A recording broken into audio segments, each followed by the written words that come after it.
حاضرین مجلس الدروس المہمہ لعامۃ الامہ کا سلسلہ جاری ہے۔ ہم لوگ آج سورۃ الماعون میں داخل ہونے جا رہے ہیں۔ سورۃ الماعون میں اللہ تبارک و تعالی دو طرح کے لوگوں کا تذکرہ فرما رہا ہے، اور دونوں طرح کے لوگوں میں کس طرح کی خرابیاں پائی جاتی ہیں اس پر نظر ہمیں رکھنا ہے۔ پہلے ہم دو آیتیں پڑھیں گے اور اس کا ترجمہ کریں گے، اس کے بعد اس کے مفہوم پر غور کریں گے انشاءاللہ۔ اعوذ باللہ من الشیطان الرجیم، بسم اللہ الرحمن الرحیم۔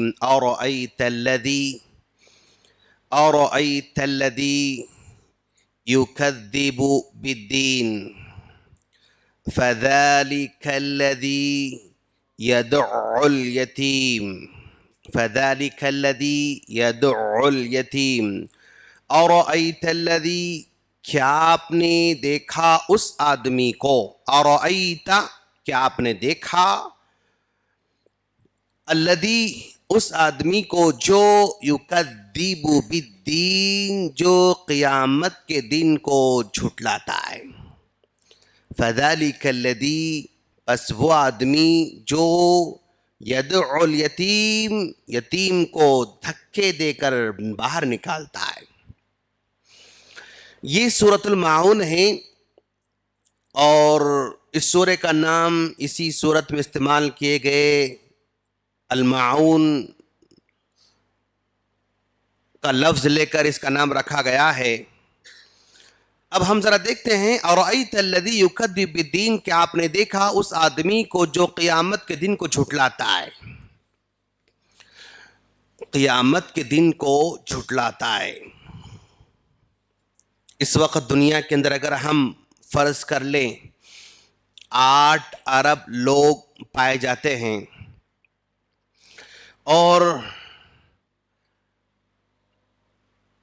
8 ارب لوگوں میں سے اگر 1 ارب اگر ایمان والے مانے، مسلمان مانے، اور 7 ارب اگر اللہ کا انکار کرنے والے مانے، تو اللہ کا انکار کرنے والے کا مطلب یہ ہوا کہ سیدھا کا سیدھا یہ پورے کے پورے 7 ارب لوگ آخرت کا، قیامت کا انکار کرنے والوں میں شمار ہوں گے۔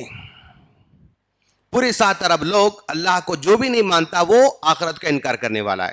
ایسا نہیں ہے کہ اللہ کو تو یعنی آخرت کو تو مانتے ہیں لیکن اللہ کو نہیں مانتے ہیں، تو پھر وہ ان کا ماننا بھی کوئی مطلب نہیں ہوتا ہے اور قابل قبول بھی نہیں ہوتا ہے۔ آخرت کو مانیں اور اللہ کو نہ مانیں تو پھر اللہ پر ایمان نہ لائیں۔ اللہ کو بھی مانتے ہیں، آخرت کو مانتے ہیں، لیکن آخری نبی کو نہیں مانتے ہیں، تب بھی آخری نبی کو اگر نہیں مانے تو اللہ کو بھی ماننا بیکار، قیامت کو ماننا بیکار۔ آخری نبی کو اگر نہیں مانتے ہیں تو پھر دونوں کا ماننا بھی انویلڈ ہوتا ہے، یعنی کلی طور پر یہ مکمل طور پر اللہ کا، قیامت کا، نبی کا انکار کرنے والوں میں شمار ہوتا ہے۔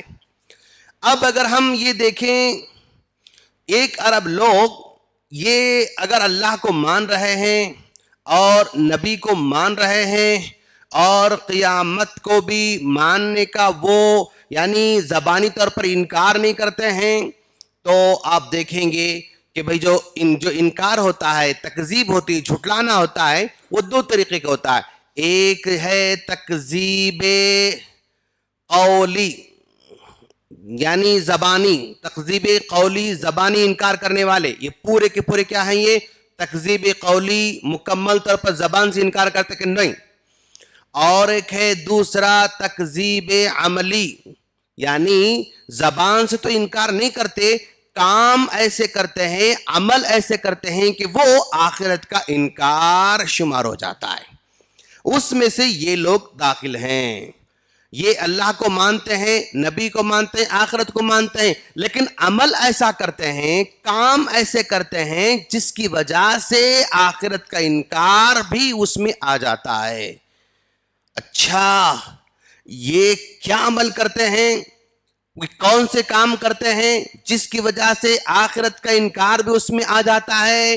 تو اس کے بعد سورت میں جو ہے بتائی گئی فَذَلِكَ الَّذِي يَدُعُ الْيَتِيمَ، بھئی وہ لوگ جو آخرت کا انکار کرتے ہیں نا، وہ یتیموں کو دھکا دینے والے بھی ہیں۔ فَذَلِكَ الَّذِي يَدُعُ الْيَتِيمَ وَلَا يَحُضُّ عَلَى طَعَامِ الْمِسْكِينِ، وہ کھانا نہیں کھلاتے ہیں اور وہ نماز میں کاہلی کرتے ہیں، نماز میں دکھاوا کرتے ہیں، چھوٹی چھوٹی چیزوں کا انکار کر دیتے ہیں۔ تو پوری صورت میں 6 باتیں اس کے بعد بتائی جا رہی ہیں۔ یہ آخرت کا زبان سے اقرار نہیں کرتے ہیں، لیکن کام ایسے کرتے ہیں کہ وہ آخرت کا انکار اس میں لازم آ جاتا ہے۔ اچھا، اب کون سے کام کر رہے ہیں؟ یہ کلی طور پر انکار کرنے والے تو ٹھیک ہے، وہ پوری طرح جائیں گے۔ اب جزئی طور پر، زبانی طور پر، عملی طور پر انکار کرنے والے اگر ہم دیکھیں، سب سے پہلے یتیم کو دھکا دینے والے۔ اچھا، یتیم کو دھکا دینے والے، اب یتیم کو دھکا دینے والے، بھئی یتیم کو اللہ تبارک و تعالی یہاں پر اتنی اہمیت دیا کہ بھئی اس کو دھکا دینے والا، اس کے ساتھ نازیبہ سلوک کرنے والا، اس کے ساتھ برا سلوک کرنے والا، یہ بڑا گنہگار ہے، یہ بڑا پرابلمٹک آدمی ہے۔ کیوں؟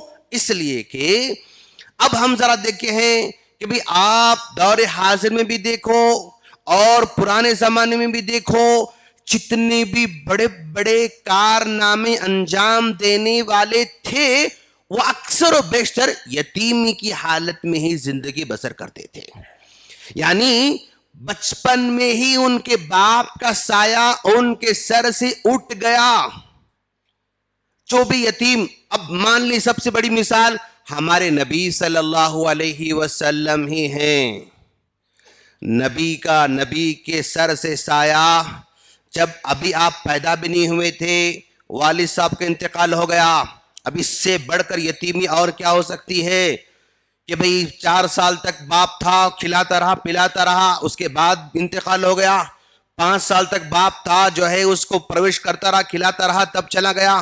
6 سال تک، 8 سال تک، 10 سال تک، 12 سال تک، یعنی یتیم کے بعد باپ کا انتقال ہو گیا۔ تو کچھ سال تو باپ کی یعنی ہمدردی، باپ کا احسان، باپ کے جو ہے ساتھ تو نصیب تھا، لیکن ہمارے نبی کو تو ابھی پیدا بھی نہیں ہوئے، باپ انتقال کر جاتے ہیں۔ تو اور اس کے بعد دیکھو آپ، بڑے بڑے کیا کہتے ہیں اس کو، محدثین جو ہمارے گزرے ہوئے ہیں وہ اکثر یتیم تھے، اکثر یتیم۔ امام بخاری کو دیکھو آپ، امام بخاری بھی یتیم کی حالت میں آگے بڑھ رہے ہیں۔ احمد بن حنبل کا دیکھو آپ، ابن حجر کا دیکھو آپ، بڑے بڑے ڈائمنڈز یتیم کی حالت میں آگے بڑھ رہے ہیں۔ اور اس دور میں بھی اگر آپ لوگ غور سے دیکھیں گے، بڑے بڑے پوسٹ پر، چاہے وہ یعنی پرائیویٹ پوسٹ ہو یا گورنمنٹ پوسٹ ہو، اس پوسٹ میں کی پوسٹ ہے نا، وہ بھی کافی مشکلات سے، کوئی یتیم تھا، کوئی غریب تھا، فلاں تھا، فلاں تھا، فلاں تھا، فلاں تھا، ایسی تکلیف میں آنے والے ہی آج اوپر آئے ہوئے ہیں۔ فیکٹ ہے، تکلیف دہ حالت سے گزرتے ہیں لوگ، یہ بہت بڑے بننے والے ہیں۔ تو فَذَلِكَ الَّذِي يَدْعُ الْيَتِيمَ، تم یتیم کو دھکا مت دو۔ کیوں؟ ممکن ہے وہ مفسر، اس میں سے کوئی مفسر بننے والا ہے، ممکن ہے اس میں کوئی محدث بننے والا ہے، ممکن ہے اس میں کوئی سائنٹسٹ بننے والا ہے، ممکن ہے اس میں کوئی قوم کا بڑا جو ہے یعنی ایسا نالج جو امت کو، لوگوں کو، کنٹری کو مسائل سے دور کرنے والا ہے، یعنی ایسے لوگ اس میں ہو سکتے ہیں۔ کیوں بھئی یتیم سے ہی کیوں ایسا ہوتا ہے؟ یتیم جو مشکل میں گھرا ہوا رہتا ہے اسی میں سے بڑے کیوں بنتے ہیں؟ اس لیے کہ آدمی کی فطرت میں آگے بڑھنے کے لیے خوف لازم ہے. اگر اللہ تبارک و تعالی جنت کا خوف, یہ جہنم کا خوف نہیں دلاتا نا, تو جنت کو حاصل کرنے کی تمنا لوگ نہیں کرتے. 80% لوگ جنت کو کیوں طلب کرتے ہیں؟ جہنم سے بچنے کے لیے. یعنی کس سے بچنے کے لیے؟ جہنم سے بچنے کے لیے جنت کی طلب کرتے ہیں. اور 20% لوگ ہوں گے جن کو جہنم کا خوف تو نہیں لیکن جنت کا شوق ہے. جہنم کا خوف نہیں لیکن جنت کا خوف, جنت کا شوق ہے. لیکن 80% لوگ اللہم اجرنا من النار, اللہم اجرنا من النار, اللہم اجرنا من النار دعا کرتے رہتے ہیں. ان کا ڈر کس بات کا ہے؟ جہنم کا ڈر ہے, تکلیف کا ڈر ہے, یہ ڈر ہے. تو یہ جو بچے بڑے ہوتے ہیں نا, تو اس میں بھی مان لو تھوڑی دیر تک 80-20 کو ہم مان لیں گے, 80-20 کو مان لیں گے. جو بچہ یتیم ہے, مسکین ہے, غریب ہے, تکلیف میں فلاں فلاں فلاں, اس کو مستقبل کا ڈر ہوتا ہے. اگر میں نہیں پڑھوں کیا ہوگا, اگر میں محنت نہیں کرا تو کیا ہوگا, اگر میں آگے نہیں بڑھا تو کیا ہوگا. اس کو ڈر ستاتے رہتا ہے, اس لیے وہ محنت کرتا ہے. فیوچر کا ڈر, فیوچر کا خوف اس کو ستاتے رہتا ہے. جس بچے کا باپ نہیں ہے وہ سوچتا ہے کہ بھائی اگر میں ایسے ہی چھوڑ دیا تو میرا آگے کیا ہوگا, کیا حال ہوگا. اس کو ڈر آگے لے بڑھتا ہے. جو 20% جو اب مان لو فار ایگزامپل جس کے پاس بہت مال پڑا ہوا ہے, کروڑوں مال پڑا ہوا ہے, اربوں مال پڑا ہوا ہے, تو اس بچے کے اندر کوئی خوف ہی نہیں ہے. بھئی اگر میں نہیں پڑھوں تو کیا ہوگا, مال پڑا ہوا ہے, میرا پراپرٹی میری پڑی ہوئی ہے, بینک بیلنس میرا پڑا ہوا ہے. اس کو ڈر ہی نہیں. جب ڈر کچھ بھی نہیں تو آگے بڑھنے کا جذبہ ختم. ہاں مالدار میں بھی کچھ آگے بڑھتے ہیں وہ 20%, یعنی ان کو ڈر تو نہیں ہے لیکن شوق ہے بڑے بننے کا, شوق ہے کچھ کام کرنے کا, شوق ہے کچھ جو ہے آگے بڑھنے کا, شوق ہے کچھ کارنام انجام دینے کا, شوق اس کے پاس پایا جاتا ہے. جیسے 20% لوگوں کے اندر جنت کا شوق ہے, شوق جنت کا شوق, اس لیے وہ جنت کو مانگ رہا ہے. تو ویسے مالداروں کے اندر بھی کچھ بچے ایسے ہوتے ہیں جو ڈر تو نہیں ان کو, فقر و فاقے کا, غربت کا, فلاں کا ڈر تو نہیں, لیکن شوق ان کے پاس پایا جاتا ہے. تو اس شوق کی وجہ سے وہ آگے بڑھتے ہیں. ادروائز اب بھی اگر ہم دیکھیں گے, آپ اپنے اپنے جو رشتہ دار ہیں, دوست احباب ہیں, جو کروڑوں پتی ارب پتی ہیں, آپ دیکھو آپ ان کے بچے زیادہ محنت نہیں کرتے ہیں, مست آرام سے کھا پی کے سکون سے رہتے. کیوں؟ ان کو کوئی ڈر نہیں ہے. تو یتیمی کی زندگی جو بہت ہی ڈائمنڈ اس میں چھپا ہوا رہتا ہے, دین کے معاملے میں بھی دنیا کے معاملے میں بھی. دین میں آگے بڑھنے والے بھی اس میں بہت آگے ہیں اور دنیا میں آگے بڑھنے والے بھی اس کے اندر پائے جاتے ہیں. اس کی قدر کرنے کی ہمیں یعنی تلقین کی جا رہی صورت کے اندر. اچھا کیا قدر کریں گے ہم لوگ؟